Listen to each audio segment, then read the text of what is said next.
Abordons maintenant un sujet qui est cher aux Français de l'étranger, l'assurance maladie. En ce qui concerne l'assurance santé, comment souhaitez-vous moderniser la CFE ? Alors d'abord, la CFE, elle est unique dans le sens que la France est le seul pays à proposer, je dis bien proposer, à ses ressortissants à l'étranger une caisse spéciale. C'est-à-dire que quand on dit proposer, elle n'est pas du tout obligatoire. Et d'autre part, chaque expatrié peut regarder si par moment des assurances privées, selon sa situation familiale, selon ses besoins, ne sont pas plus appropriées à ce qu'il attend. Qu'est-ce qu'on demande au niveau de la CFE aujourd'hui ? La CFE, c'est une belle vieille dame, mais qui a besoin à un moment d'être un peu reliftée. Qu'est-ce qu'on veut dire par là ? C'est-à-dire qu'il faut multiplier les formules et d'autre part, il faut un peu changer certaines règles. On est à l'heure actuelle en pleine expérimentation en Thaïlande. Pourquoi je dis ça ? Parce qu'un pays a été choisi dans la planète, c'est la Thaïlande, parce que la Thaïlande cumule, on va dire, beaucoup de problèmes avec une population expatriée française, notamment assez âgée, pour être clair.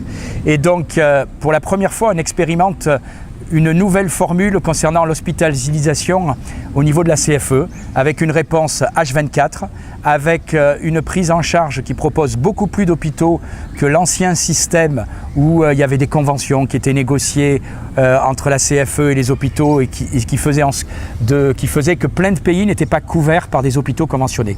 Donc cette expérience a lieu en ce moment en Thaïlande. Si elle aboutit, si on en est satisfait au bout d'une année, donc au 31 décembre, elle permettra quoi ? Elle permettra une réforme générale de l'AEFE en ce qui concerne l'hospitalisation. Je parle de l'hospitalisation parce que c'est souvent là où les frais dérapent complètement et on se retrouve avec des notes dépassant les 15 ou 20 000 euros que nos compatriotes ne peuvent pas assumer. Eh bien, l'ancien système, si on avait un accident, il fallait attendre l'accord de la CFE pour être pris en charge et pendant le week-end ou la nuit, c'était fermé. Désormais, comme la CFE s'est adossée à une société internationale, 24 heures sur 24, vous avez cet accord, plus besoin de faire l'avance. Deuxième chose, au lieu d'avoir, comme je le disais tout à l'heure, un réseau où on passe pays par pays des accords avec des hôpitaux, désormais adossés à cette société internationale, ce sont des centaines d'hôpitaux qui désormais peuvent accueillir les Français dans tous les pays. Prenons un exemple très concret. En Thaïlande, avec l'ancien système, il y avait 2 hôpitaux. Qui pouvaient accueillir, enfin 2 hôpitaux et un établissement, qui pouvaient accueillir les Français. Désormais, c'est plus d'une vingtaine d'hôpitaux qui peuvent accueillir les Français, donc il n'y a plus de problème de proximité. Donc il faut réformer la prise en charge de l'hospitalisation, c'est ce qu'on essaye de faire en Thaïlande et j'espère que cette expérience marchera parce que ce sera un plus pour tous les Français. Et puis après, il y a, j'allais dire, les soins courants, les problèmes heureusement beaucoup moins coûteux. Il faut réformer le système de cotisation de l'AEFE, faire en sorte que le barème qui aujourd'hui est quasiment incompréhensible soit revu et soit beaucoup plus clair. Je constate d'ailleurs qu'il y a une proposition de loi sénatoriale qui va dans le bon sens. Et ensuite, je pense plus particulièrement aux jeunes. Il faut avoir une sorte de formule spéciale pour les jeunes. Pourquoi ? Parce qu'on s'aperçoit que de plus en plus, les jeunes ne sont pas couverts. C'est bien connu, quand on a moins de 30 ans, on n'est jamais malade, on n'a jamais d'accident et ça arrive qu'aux autres.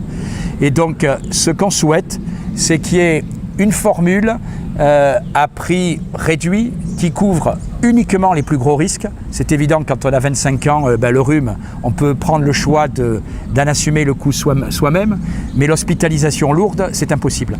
Et donc il faut une formule qui permette à ces jeunes-là de mettre un pied dans la CFE et d'avoir qu'une partie des risques les plus importants couverts. Dernier point, il faut aussi proposer quelque chose à nos compatriotes qui veulent simplement avoir le retour en France pour eux et leurs conjoints assurés. Parce que très souvent, ils sont pris en charge, mais qu'au bout d'un certain temps, notamment pour les conjoints étrangers. Et il faut, voilà, en clair, il faut que la CFE diversifie ses offres. Parce que entre quelqu'un qui est célibataire sans enfant et qui a 25 ans, et un père de famille qui a des enfants, entre quelqu'un qui est dans un pays où il y a un système de santé organisé et qui fonctionne. On a l'exemple ici à Singapour, mais le système de santé fonctionne par exemple aussi en Australie, et des pays où le système de santé est totalement symbolique ou aléatoire. Eh bien voilà, il faut prévoir une CFE, Caisse des Français de l'étranger, qui s'adapte aux différentes situations pour pouvoir mieux répondre aux Français de l'étranger.